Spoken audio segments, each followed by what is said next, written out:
Afternoon, JB. Good afternoon, Jason Jill. The Hi, two Joe. J's. Got Hello. the J's in this. Got the J's on the screen. Mm. It's good to see. Good to see. So Very just good. before you introduce yourself, guys, we'll just go to CJ and he's going to do his acknowledgement of country. Yes. Okay. I think I was here last week, but something happened last week with the connection, I suppose, JB. But as I recall, sometime during the session, I got back on anyway later on. Um, so I'm up in Cairns. So Yidinji country. This is the country that I come from. In particular, my mum's side. Uh, she's from around this Cairns region, Yarrabah, a bit south of here as well, White Creek, and also Silkwood, where her family come from. So I'll acknowledge uh, people here and I welcome people to the Yidinji country, but also my dad is from Cairns. Mum and dad got together here in Cairns, and his family are from Bariwala, Bariwala, State. So I acknowledge those groups. I'd just like to also acknowledge and welcome, thank our leaders, especially our elders, elders of the past, also our elders today that are around with us and still guiding us, and also those young people who are coming through, potentially the future for us. So I'm just going to continue to pass on what we do and what our elders have passed on to us. So thank you, JB. Back to you, brother. Thank you, brother. Thank you. Well done, as per normal. I too would just like to acknowledge all our traditional custodians wherever we work, meet, and play, and just pay the utmost respects to all our elders, past, present, and any up and coming. I'm on Bundjalung country this evening. I'd also like to pay respects to that mob for allowing me here tonight, and also pay respects to my mob, the Muddy Muddy people down there in southwestern New South Wales, and just pay the utmost respects to all our old people, our ancestors, and everyone else that got us here where we are today. So thank you. And now we're going to introduce the two J's, Jules and Josie. So hello, ladies, and please tell us a little bit about yourselves, and yeah, we'll go from there. Watch out for Charlie. He asks a lot of hard questions. Oh, no. You go first, Jules. Okay, well, I'd like to say hello to my mob too. I'm Biggerbull and Gamilaroi from down southwest Queensland in St George. And originally I was from, we were all shearers down there. Pop was a woodcutter. Dad and Nana and Mum, they were all wood shearers. So we were shearers cooks and worked in the sheds. So we grew up in, let's just say we knew what hard work was anyway. But absolutely enjoyed it. I wouldn't pass it up for anything today. Yeah, grew up in St George. Got married at a young age. Left there, went basically all around Queensland. I was married to a station hand, a ringer, so we went around in all the cattle places. Got to see a lot of country in my time. Way out west, like Jericho, Blackwater, all around those areas. What happened there? I guess I was settled in Biloela for a while, and then I got into mining. Moved to Mackay. It's 3 children and 6 grandchildren. Yeah, that's a little bit about me. What about you, Jose? Well, yeah, I was born in Arnhem Land in the Northern Territory in a little uranium mining town called El Sharana. My dad was a carpenter there. His job was to go in and, as they were going underground, put the support beams in to stop the whole thing from falling in. So, yeah, so that's where I grew up. Had a lot of interaction with the country folk out there, and just beautiful people, just absolutely beautiful people out that way. Yeah, and then from there, Dad left and went to Moline, Catherine. My brother was born in Catherine. I was born at home. My dad delivered me along with the on-site nurse at that time and flown to Darwin. And there is from there. Dad went to Moline, and then we moved back to Brisbane, and then out to Mount Isa and Mary Kathleen, which was another uranium mine. We all grew up there. Raced motorbikes. Had a brilliant life, as in childhood life. Did a lot of sports and activities, and then grow up, leave the nest, and got a little lost there for a little while, but ended up marrying my husband met him at the Leap Hotel. So here in Mackay, had 4 children, and now I've got 14 grandchildren and a couple of stepchildren and 2 little donor children's. My daughter gave her eggs to a girlfriend, and now we've got another baby on the way. Oh, true. So wow. Yeah, so she's right into that. So interestingly, been working in the mining industry, know Jules from the mining industry, ran a couple of hotels, restaurants, and then went out to the mines. And that's where I came across a girl that gave me a book, because I was sick and tired of being sick and tired, and gave me a book on body ecology. So I got right into that book of health and wellness and body ecology and fermented foods. So from there, I did an integrative nutrition course, and then I did a body ecology course, and then I did a colonics course. And it was like when I was reading this book, it was banging on about colonics, and I'm going, what is that? Didn't even know what that was. And they said, oh, that's where they do bowel washing. And I went, oh, no, they wouldn't do that here in Australia. That's an American thing. That's not something that happens here in Australia. But the girl happened to tell me, she said, actually, there was one in Mackay. So, and that's sort of, I was seeing Jules there, and and I went, wow. Took me about 3 goes. I cancelled 3 times before I went and done it. And then I plucked up enough courage to do it. And then I just got the benefits behind it were just amazing. Yeah, it all starts with the bowel and the gut. And then from there, I went into making fermented foods. I did fermented workshops. I travelled to Townsville, Ayr, Proserpine, Airlie Beach, Mackay, out to Blackwater, Claremont, all those areas, and doing gut health talks and fermenting talks and teaching people about the importance of gut health and how we can increase the good bacteria in our gut, and then also doing taste testing, teaching them to make their own food at home, fermented foods. Get it to a very young age when they're babies. There's nothing wrong with babies having fermented foods at a very young age, and it's quite a good thing. So from there went to there, then had a bit of a break from that, life changes, and unfortunately, my father was killed in a plane accident, which we're still dealing with, and my mum passed away last year ago in August. Marriage breakup, all sorts of dramas. It's like stress through the roof. But anyway, things are coming back. Here. We are still here, but I had to do a big round circle. You know, I had to do this big round circle. Come back to where it all started, back here to Mackay. So, and it's been quite a journey and a healing journey at that. I've had to deal with a lot of emotional stuff, and it's just coming to light now. And working back at Sage on Hamilton with Julie and connecting with people again in that mindset is probably the key to getting back on track. So, yeah. Plus, I worked out in mines for 16 years too, so. And it started out there as an operator, loader operator, dozer operator, and then a supervisor. So, Good work. Yeah. Great story. Yeah.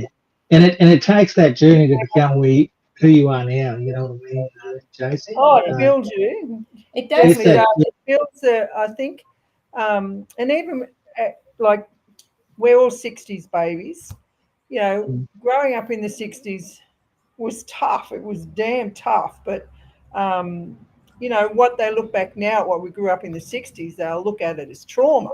but it's just what we accepted as it was is. But there's one thing I take from it. It taught us how to survive, mate. It taught us resilience. Yeah. It taught us just not to take things so seriously, like you're lucky to get a feed some nights, so when you got your feed, you're damn grateful for that. But yeah, I wouldn't change it for anything. No, I wouldn't either. No. My childhood in Mary Kay, as much as it was tough, it was good. It was good for me.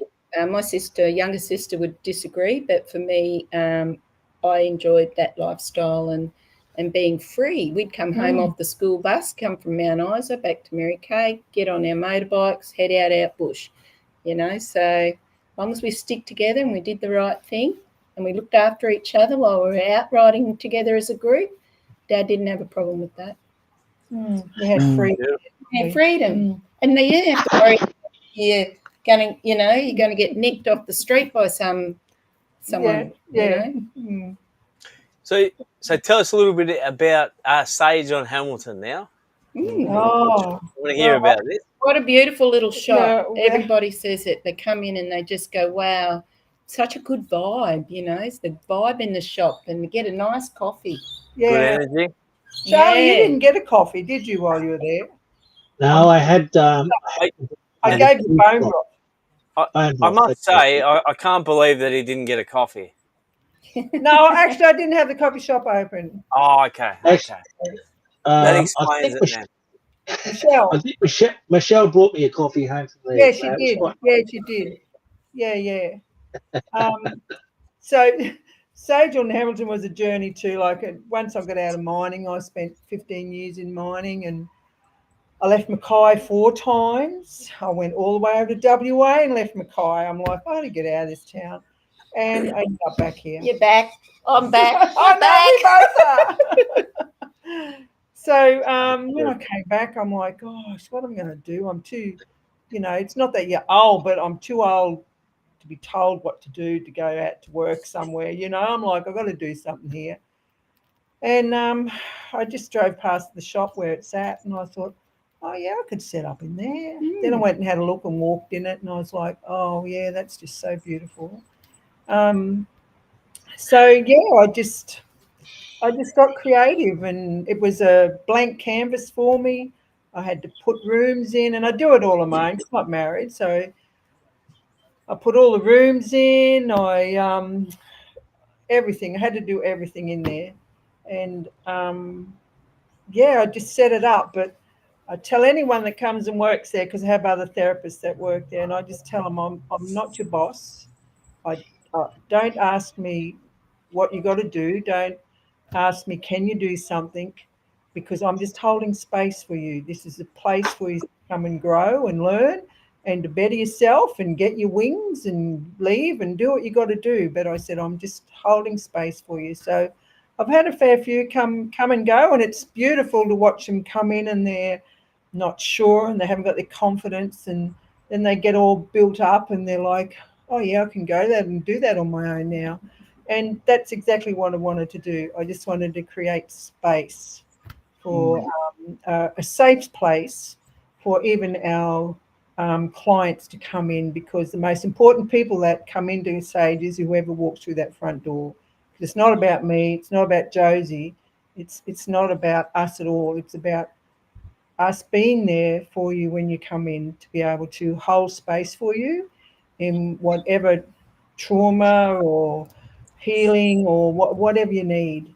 And that was my intention, to create that for what it is now today. And that's what it is. I'm nothing without my clients. I'm nothing without Josie. I can just be standing there and there on my own, but whoever comes through that door is more important than what I am. And I think what's really satisfying and also being so grateful for the fact that they actually came in that door to us because they need help.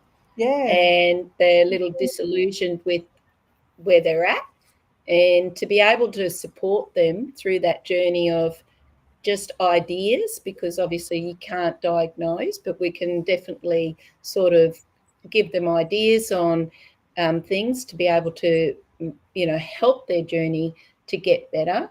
And when they come back and they spring through that door, you've done something right, and that's where I get pleasure. Yeah. And I am ever so grateful that they trusted us enough to do that, Just because it's when you're in that position, they're in a vulnerable position. Yeah, and you don't want to take advantage of that. No, and we just hold space, and it's humbling to think that someone trusted you enough. Some of them tell you things they've never told anyone in the whole world, but they're telling us.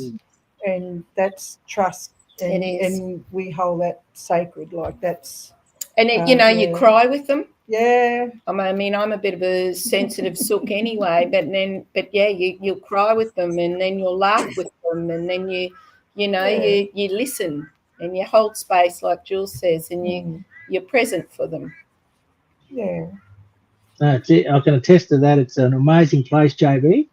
I've been there a couple of times, and we have some nice yarns, don't we, Jules? It's, we do, yeah. Yeah, we do. Yeah, and it's a safe space. It's a bit like what we do online here. It's a safe place to have a yarn, and I think is. Sorry. Go ahead. Sorry, go ahead. I think it's important to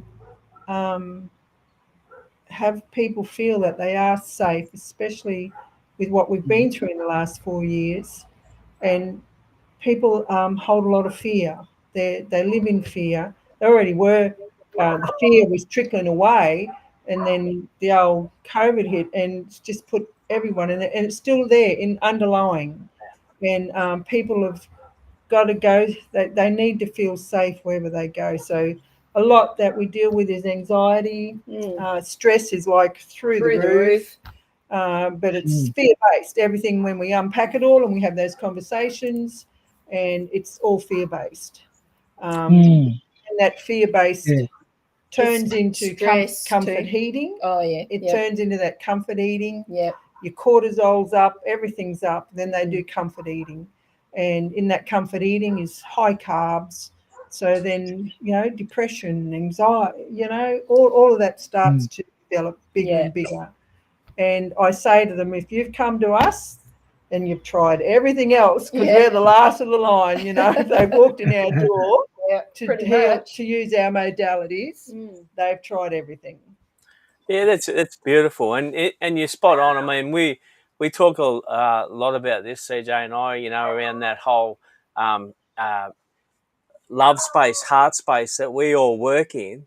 And it was destroyed, about 4.5 years ago, 5 years ago with COVID, and then, it was just starting to come good a little bit better as well. And then we had the whole referendum type situation where it bred a lot of fear into Australia again, and it's hard to come back for some people, and as we keep saying, like we spoke to so many people, that we're dealing with, like the rate of suicide going up in Australia and all that sort of stuff. So I think what you guys are doing is just absolutely amazing. I want to hear a little bit more about it, with the gut health and that sort of stuff. Because we love our bone broth and, all that sort of stuff. So I want to hear a little bit about that stuff as well, because it's just amazing stuff that you do. So thanks for joining us.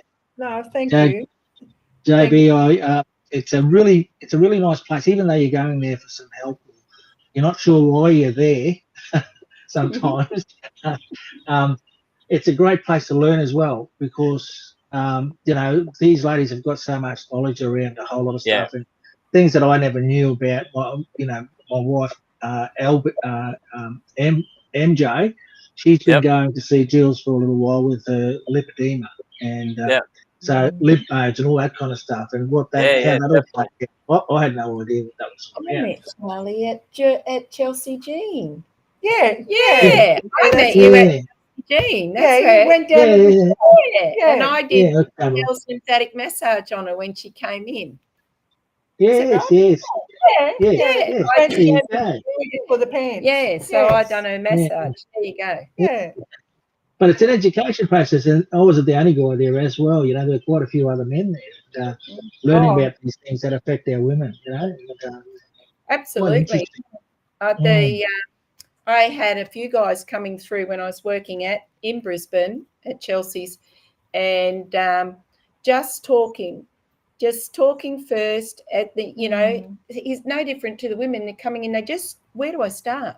I don't know where to start, because by the time they get to that point, they've eaten all the wrong foods. Everything is it's all just too hard, but they just need one thing to get them going, and that's just breathing. Just take a breath. We do get a bit of a bad rap about not opening up and talking, but I can tell you right now, CJ has done as much work with our fellas across Australia as well. But if you're talking about creating that safe space before, if we're able to create that safe space for people, they will have those conversations, won't they? So oh yeah, everything just drops. And if you can do just one thing for them to make them, I guess, comfortable and to relax, so that they can let go and talk. Just that one session, just one session that they've walked away and they know they feel safe, they'll come back. Well, yeah, I mean, the guy that I was thinking about, he lost 4 pant sizes. Yeah, wow. Just came in, was in a pretty bad way, and had a bit of a chat, talked about some things, and then what he could do. And then I put him on that fermented drink, and I just said, just try this, and then just try de-stressing, breathe. Oh, stress is stress was just, if that doesn't work for you, then maybe you need to find a passion that you like doing and get out there and do that, because this, in the long run, if you remain under this stress, it ain't going to work for you. Yeah, and they'll go I don't know if we're allowed to say, but they'll go to the medical side of things, and they'll say, I've got this and that wrong with me. I want this, can you give me something to help me? But if they just understood that, if they got tools in their box to handle stress, because stress is what's creating it all. So if they can just cut back on the stress, they won't have all these symptoms. And once you start explaining that to them, they go, oh, okay, well, how can I do that? So then you start giving them tools how to cut back on their stress. What is the biggest thing that worries you? So we have those conversations, but I find with the men, it's campfire time they're missing. They need campfire time. They need to sit around that fire and just sit around the fire. Some of them don't even talk, but they're missing campfire time. That's what men are missing. They need to be around a fire, to have those yarns, because that's where they work everything. It's like, put the kettle on, Charlie, put the kettle on. What happened when I remember Mum. Put the kettle on. Yeah, put the kettle on. Mary's coming over. They have a yarn. They sorted out everything. There wasn't as much depression around then, or we didn't hear about it. But even their next door neighbours, like, storm coming, I'll duck over and grab a clothes off the line for them, throw them in the back door. None of that happens anymore. So that it even comes back to community and support. And there's our safety net. We haven't got a safety net. So how are we going to feel safe? You check out the fences are 6 foot high. Years ago when we were kids, they were just a mesh fence, and you could jump the damn thing, All big hole in the mesh and climb through. But everything's 6 foot high, and once that gate's shut, it's like Fort Knox. Yeah. There's never an open door policy. No, not we always talk about self-care, so how important looking after ourselves is, and doing those things you talk about, sitting around a campfire, going on country, walking on country, going fishing, doing something that strengthens our spirit and our social emotional thing. You know what I mean? It's really important. So we're always on about that. We I think, I don't know whether people get tired of us talking about it, but we continue to do it. And what you're talking about there is really that. Learning how to look after you, giving you some other things to consider, having all the information you can gather to be able to make a good choice. Like I had a conversation with someone today. They just come in and we just sit down and have a yarn. And then you get a text later, thanks so much for listening to me. And it's like, well, Nice. all it is a yarn, you know? Yeah. Yeah. I can tell you, couple of years ago, we did some work with the National Suicide Prevention evaluation, and so we got to visit a whole heap of communities in New South Wales, Queensland, and we were supposed to go to WA as well, but COVID hit, so we couldn't get there. But um, the big message for people during that time was about spending time and about listening. So just to be able to sit and hear someone's story gave them a new sense of hope, gave them something to look forward to, and it also does wonders for yourself to sit there and have a yarn and talk about whatever pops up. So it's just it was just like so out of that work with the National Suicide Prevention, it was about being able to spend time with people and hear their story, because as we know, everybody's got a story and everybody wants their story heard, and it just needs someone to do it, someone to listen. So Well, it gives validation to them. It validates their being. It validates why they're here, and it helps them to think that they matter. Because in this whole world, how do I matter? How can I make a change? Or, who'll listen to me? What, So when you sit down and you listen to someone, they make them feel like they matter, and that's what we try to cultivate at Sage too. That each and everyone that comes through the door, they matter. They mean something to everyone, not just to them. And coming back to self-care, there's this beautiful little saying that says, if you take care of you for me, I'll take care of me for you. So it's reciprocal. So it's called self-care, and you look after yourself so that I'm here for you, 100%. Yeah, couldn't agree more. I mean, it's not about being selfish, is it? It's about being able to look after yourself, because if you don't look after yourself, you're not able to help others then. So, Absolutely. you fall over. Yeah, look, really well said. Yeah, it's a lovely little saying that. It is, yeah, I like that. Yeah, I'll have to write that down somewhere so I can remember it. But it's not hard. Gil, tell us a little bit more about. And I know JB asked earlier that he wants to hear more about gut health and what impact that has on not only our physical health, the way our bodies function, but also about what happens up here. Oh, absolutely. So, Yeah. That's huge. Once you start freeing up certain things in the bowel, so you could be working, especially when you're doing colonics, you can be working in a certain area of the large intestine and just getting all that build up away from the bowel wall, and and sort of like the vagus nervous system, everything is attached. So when you start cleaning that out, certain parts of your brain might open up, at the back here. There's just the vagus nerve comes up, and then it's just like at the back, it just spreads out. And so your vagus nerve goes to every organ in the body. Yeah. It's the traveling nerve, and it'll touch every organ. So, and when you have a colonic, so the colonics works with the vagus nerve and your parasympathetic nervous system. Yep. So your sympathetic nervous system is that fear one. You're up fighting the tiger. You're waiting for the tiger to jump out of the bush. So you're lit all the time, and you see those ones. They're like can't breathe when they talk, and they're just going 1,000 miles. And their bowels probably shut down. And so they're probably pooing once every 2 or 3 days, and that's not good. You need to poo at least twice. Yeah, but they've got to get into that parasympathetic nervous system to be able to allow your colon to relax enough for you to be able to go. Do that.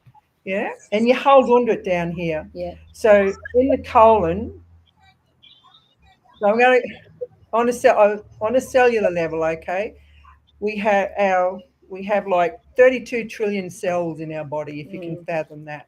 Every 3 seconds they die off. So I don't call it die off, I call it cellular renewal. So every 3 seconds your body is renewing. 30% of your poo is dead cells. That's the only way the dead cells get out of your body. Every 7 years, your whole body regenerates, your organs, your skin, everything. And that's on a cellular level. So you will not, you cannot eat the rest of your life, but you'll still poo because your dead cells have got to eliminate. Yeah. And then every morning you wake up, you're given 500 million new cells, 500 to create your day. Amazing. Yeah, so that's where the phrase "you're born new every day."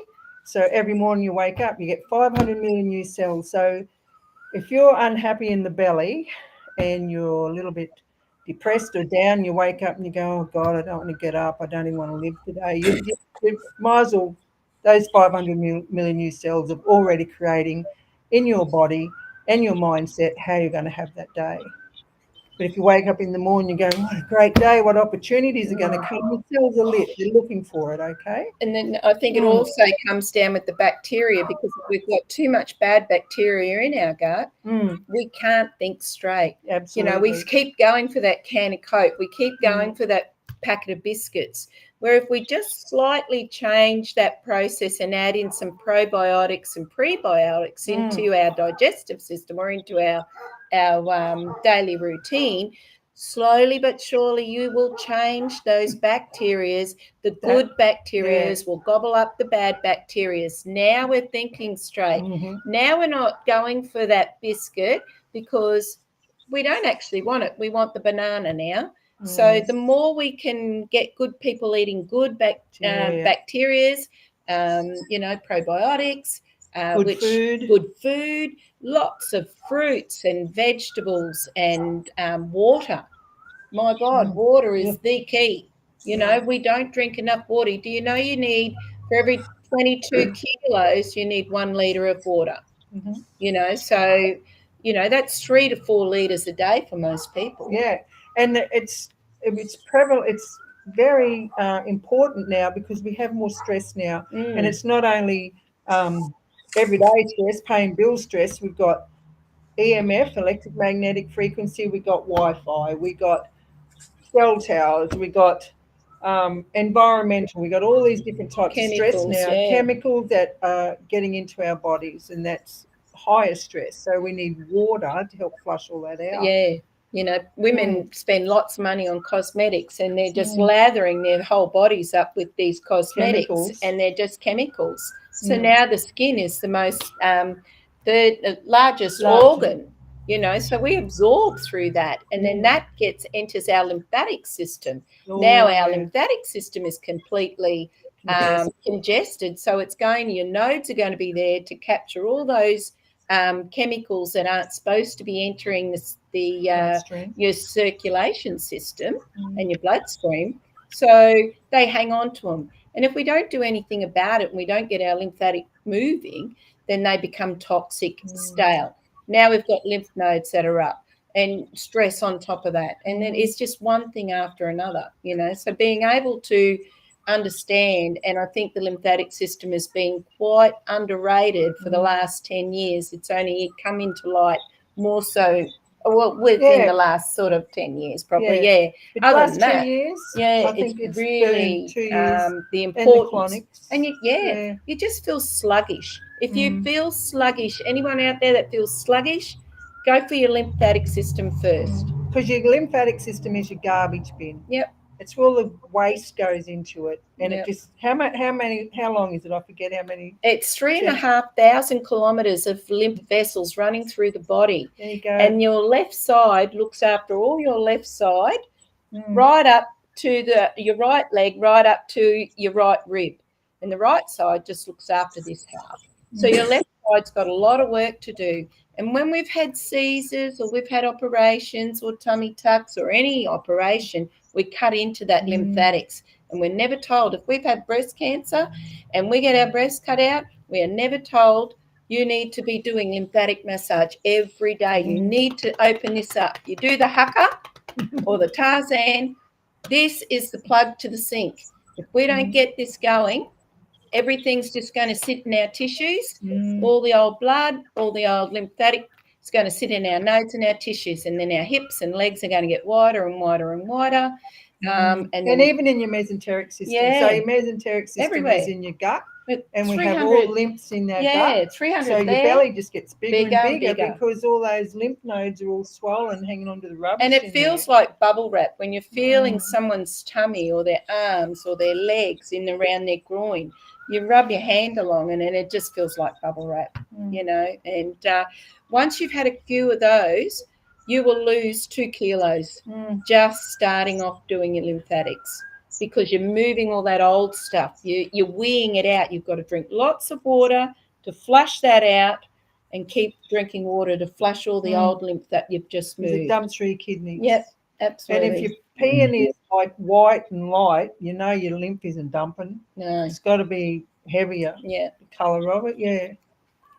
So it's an amazing system. And there's 15 litres of lymphatic fluid. And what is it? 5 litres of blood? Yeah. So there's a lot more lymph fluid than blood. So that is the go-to. And then your colon. Yeah. Even with the colonics to me, because your poor old liver's is sitting in there. He's got to do all this too. Well, it's got to go up and back, and it goes right around. Get this, hey Jules. If you don't drink enough water, guess what you're drinking? Poo water. Because your large intestine is a big muscle. So when you're not hydrating your body, that body's got to hydrate itself from somewhere. So the stools are quite moist. So now we're not drinking water. So now we're just going to squeeze that stool, because it's like a sponge. It's going to go up the mesenteric system, up the portal, into the liver. Now we're drinking poo water. So now we're getting fatty liver. Now we're getting all the other liver problems, headaches, just feeling slack and off and crap. And then, drink water. You got to drink the water, because the only place it's absorbed back into your body is over on your left and that's the left side of your colon. Yeah, so that's a transfer area. Is where you get your drinking water for your body. And if your poos are not coming out a nice sausage or that banana over there, it ain't coming out like that. Well, you're drinking poo water. If it's coming out. If it's coming out hard and little lumps and bumps and goat poos, you're drinking poo water. Yeah. What you drink? Have a drop, thirsty now. Where's my water? Because all your vital organs have got to take the water. Our vital organs have got to stay alive, so they will absorb that and take that water first. And one colonics is 3 months detox. Your liver will regenerate itself after 3 months if you give it enough water and the right foods. Yeah. And nothing out of a packet. You've all heard the saying SOL. You know what that is, Jack? Yeah. Well, exactly what it is, mate. So you see anybody out there escalates, get angry, they get on the rum. They get on the rum and they go through the roof with the rum. Their liver's hot, dude. Yeah, it's SOL. Just got to cool that liver down, calm them down, okay? Give it a drink of water. 100%. Yeah. And it's all, I guess when you look at the small intestine looks like your brain. Yeah. So it's called your second brain. Yeah, should be. But that's where all your cellular memory sits. So trauma, bad experiences, even good experiences, whatever, it all sits down here in your colon.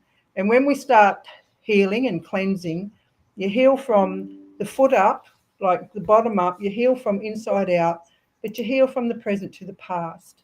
So the more you start your healing, the more you start digging and letting go through. Colonics is just not about releasing poo. It's with that poo, whatever you're laying on the table we're talking about is what you're letting go of. And people have emotional breakdowns on there. You just hold space for them. And I did a colonic on a lady a few years, probably 6 years ago. And she was a drug addict, but she got off the drugs and cleaning her act up, and she's doing great, still is. And I was doing a colonic on her, and she had a drug psychosis on the table. So I just turned the machine down, and I just sat and held space for her and let her go through it.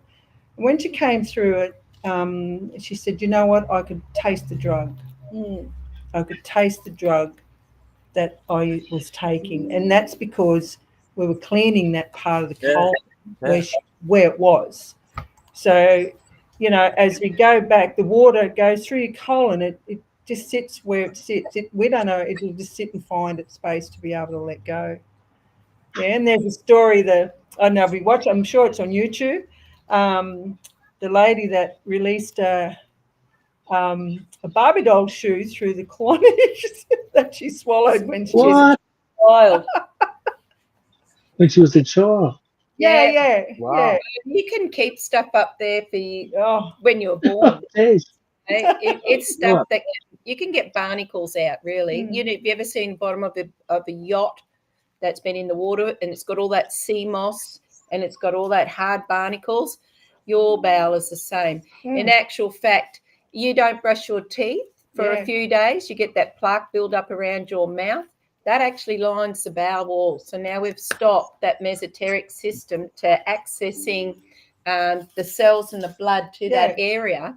And because it's now been coated, with the plaque build-up, and then there's parasites, and then it comes out like mold, just some of it can be quite full on. Oh, yeah. And, you know, people wake up in the morning and you have a look at your tongue. If your tongue's coated, you're toxic, you know. So that requires a detox of getting off the sugars and, you know, changing your habits and, you know, try and eat everything that's real and alive rather than dead processed food or out of a packet. And you may only have to do that for a short time, but it's just enough to kickstart the wellness process. Beautiful. Put good bacteria in with your fermented foods or whatever you're going to change it with, probiotics or some probiotic yogurt. The good bacteria is going to go in, it's fighting the bad bacteria. And then it's going to create a little bit of discomfort and you're going to get bloated. And that's when people stop doing it because they go, no, it made me bloat, it made me pass wind and I felt uncomfortable. That's because the good bacteria is fighting off the bad bacteria. So you've got to keep going with the process. And sometimes people eat fermented foods and they feel nauseous, and it's just that when they go to eat it and they say it made me feel sick, it's just because there's that much bad bacteria in the stomach. The good just don't want to be a part of that. They want out, you know. So And like I said, JB, it's a bit of a educational process when we go to these places. These ladies is just and passionate about what they're talking about. You know? So, I've got a wall of knowledge in there, JB, in Sage. I've got a wall of knowledge where I have all these A4 posters with you can read. I've got to add more to it, but JB, we can't hear you, brother. Something's happened with your mic.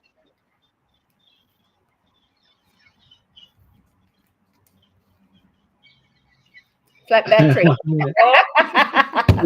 That's a rookie mistake. Rookie. Well, we're still rookies. Got to back up. Oh, there you go. You're back. There you go.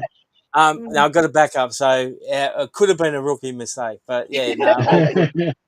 Hey, we have got Vanessa Jones watching, and she's just said she's going to restart my proper drink bottle tomorrow, so I can make sure I'm getting enough water. So good, So and then add some electrolytes, add a little pinch of Celtic salt. Celtic salt into that water, and even to kickstart the your digestive system, add some lemon juice. You know, skin and all. Add it to your water and drink that first up when you wake up in the morning. At least a litre when you wake up. I'm going to ask you. What we have a hot lemon drink each morning. Good. Is that going to help us? Perfect. Help your lymphatic system. Yep. Keep your body alkaline, even though it's an acidic drink.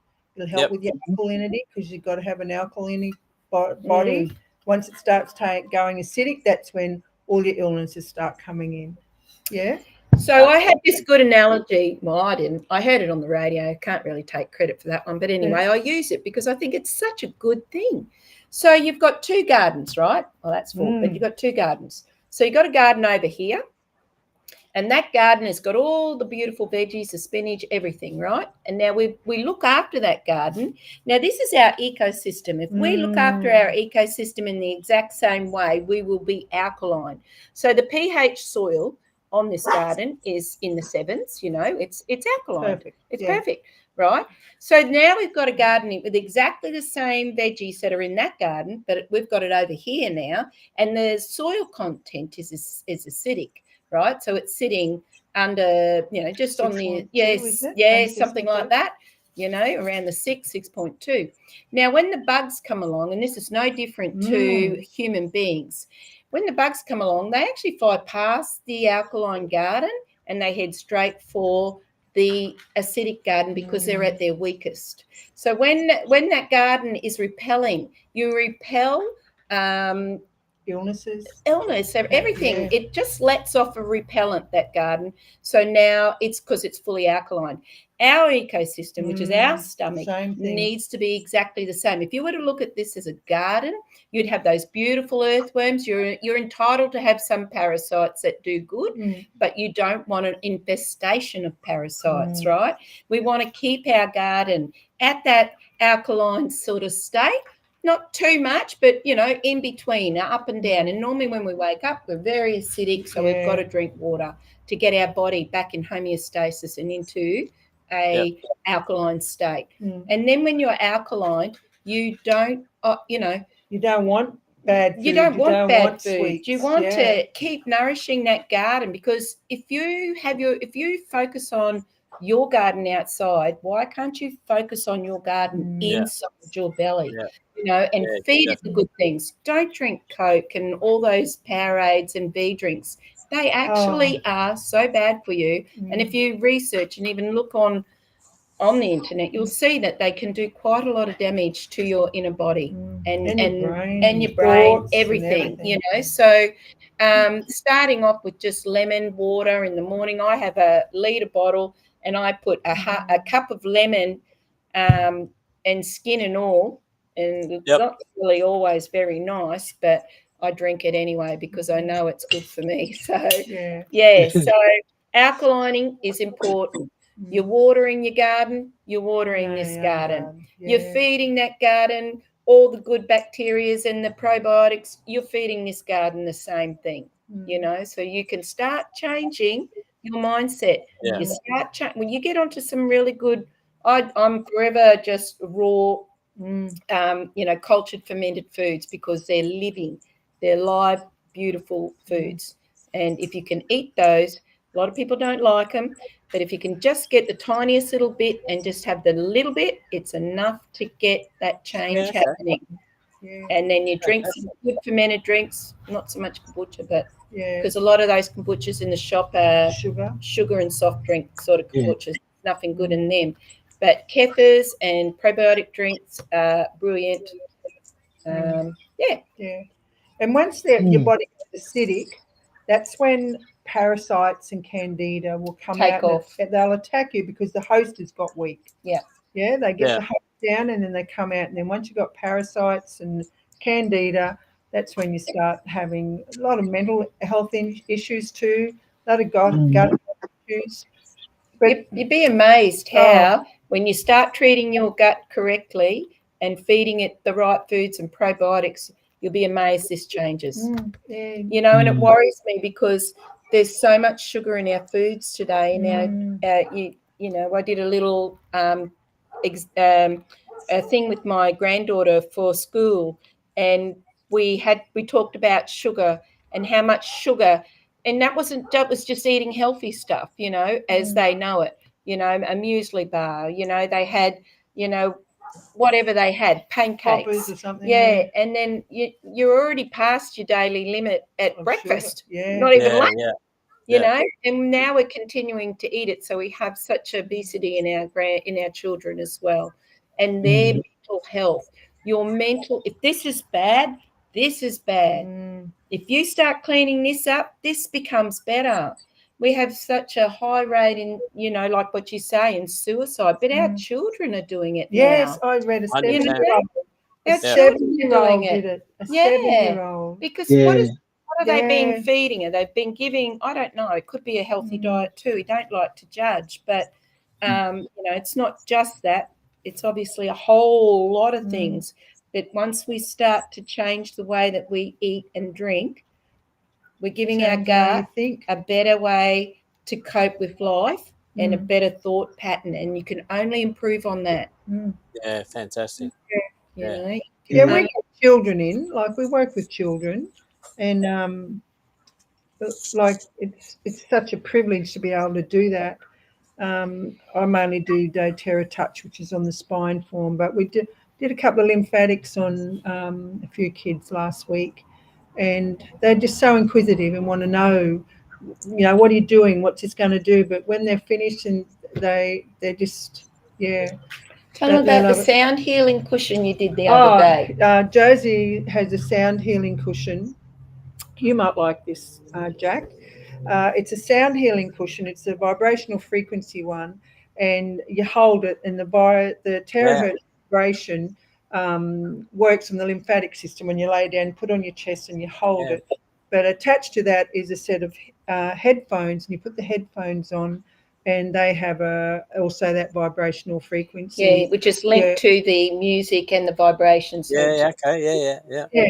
So I did this little 14-year-old boy. He had just had a motorbike accident, but he'd been to me for other therapies, and he's got the brace on all around here and all here, and you could see where the brace was. It was just constricting his lymphatic. So I did the lymphatic massage on him and put the cushion on him, and like I put the cushion on him and put the headphones on and was fixing the towels and that, and I went to check, and he was just like gone. He was gone.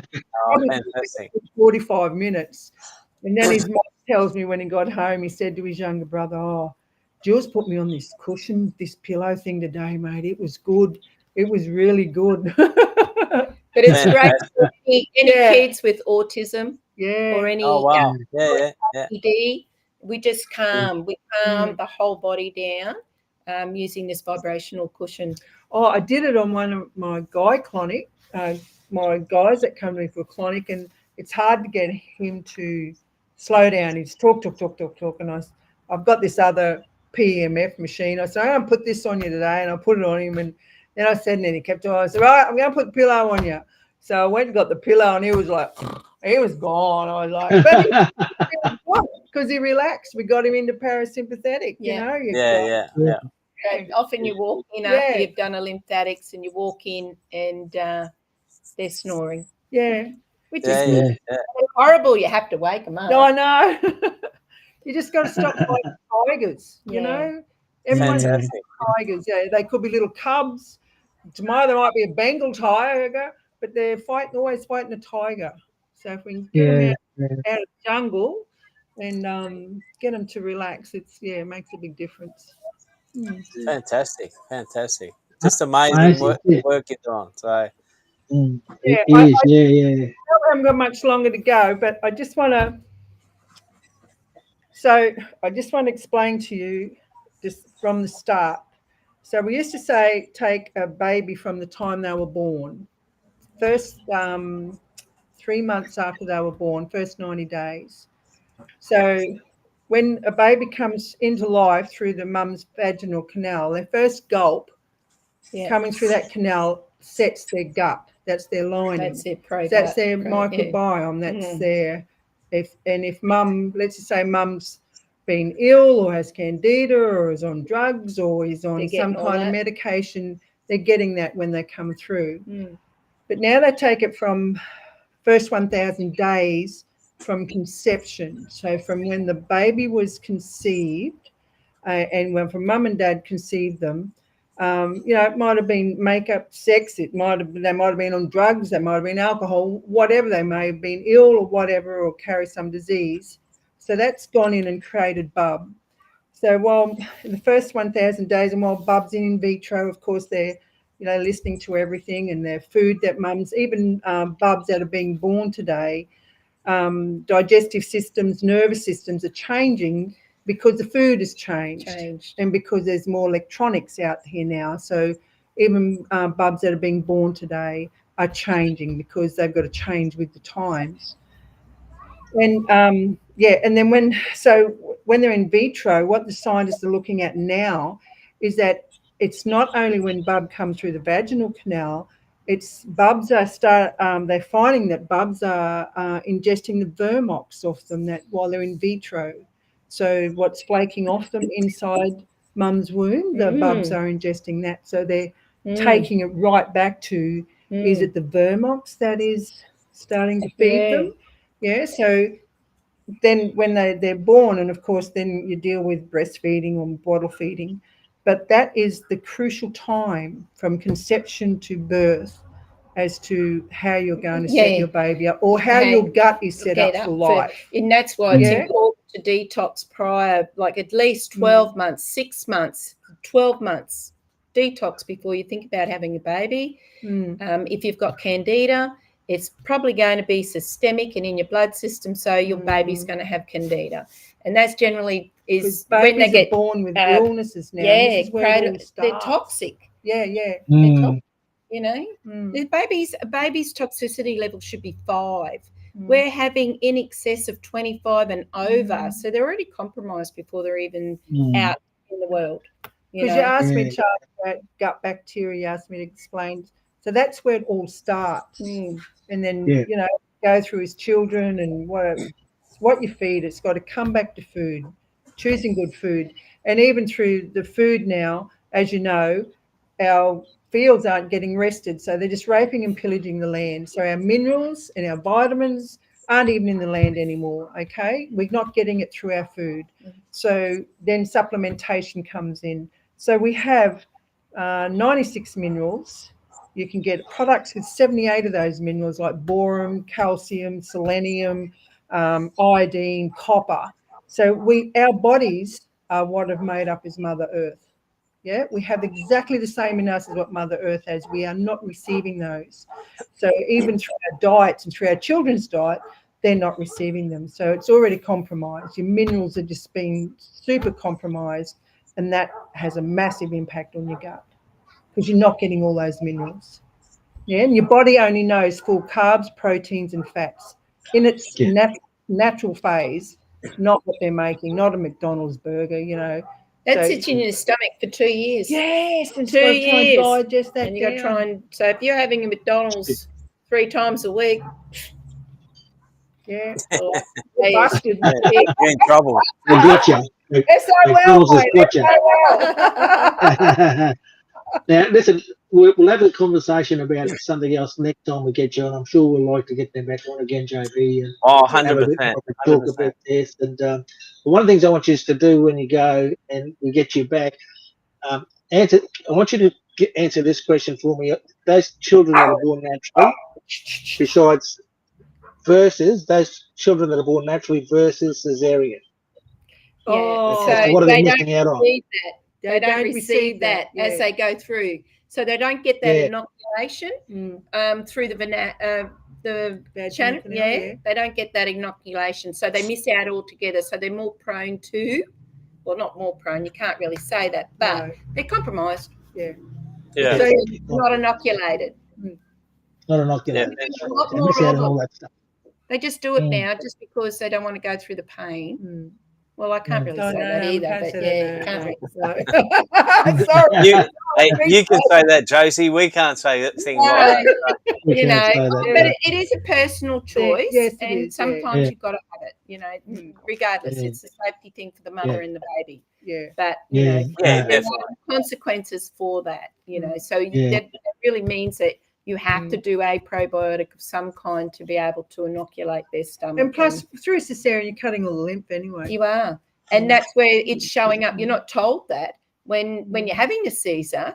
So if there's anyone out there having a Caesar, they're going to cut into your lymph. And then it's not now. It's when you get into your 40s or your 50s, all your lymph, your legs start feeling it, you know, and then your groin around in your where you sit all the time, and then you get really sore legs and you get sluggish and your legs feel heavy, and you know, and that's probably the reason why, you know, because you're not told to keep that lymph going while you've had the Caesar to keep work or any operation. You could have an knee operation. You could have any operation or a car accident. Yeah, no, that's right. You've got to work those scars, and you've got to get little, keep working that and keep getting the lymph moving in around those scars, so you're not going to have that drama when you get older. So we'll have a bit more on that for you on session 2, Charlie. Yes, definitely, ladies. that'd be look, like to thank you. ladies. Yeah, we'd like to thank you, JB, and I'd like to thank you for coming on. Thanks for a little bit doing short notice today, but I'm hoping that you like, being on here with us and having a yarn, I suppose, which is good. There's a few more people saying a few things there, so you can probably check them out on our Facebook page and see what the comments are. So, absolutely, pleasure. So we got one question from Vanessa Jones, and she said, "Can probiotics help even in your 40s post cesarean?" Absolutely. Yep, absolutely. And you can give it to a newborn, pretty much. Tiny tip of the teaspoon. 1 ml with some colostrum. Yeah. And give it to your baby. Fantastic. Yeah. And even if you've got a scar, even if you've got your scar, you can drop a little bit of the juice, just a prebiotic, the fermented juice, drop a little bit out on your scar. It'll help heal. Fantastic. Yeah. Fantastic. And learning how to make them is the we might do a session on that one night for you. We'd love that. We'd love that. Make fermented foods. Yeah. Yeah. Yes. Absolutely. We'd absolutely love that. We so appreciative of you guys coming on and sharing a little bit with us. We loved your wisdom. We loved your knowledge, and it's just enthralling. I loved every second of it, to be honest. So thank you so much, guys, for coming on. And we can't wait to have you back, to be honest. So yeah. We'll be awesome. glad to. I've enjoyed it. Yes, so have I. High five, girlfriend. Hey, JB. All the J's. Yeah. And everybody out there in the Facebook world. Thanks for listening. Yes. Thank you. All right. Everybody, thanks for joining in. Have a great night, everyone. Have a great week, and we'll see you again next week. And Vanessa Jones just said, so helpful. Thank you. So yeah. Great and stuff. Also she said that he's 16 now, but I'll get him and me on my probiotics. So yeah, to start that journey. Go for the fermented foods if they can. Fermented foods, okay. Yeah, or body ecology. Yeah.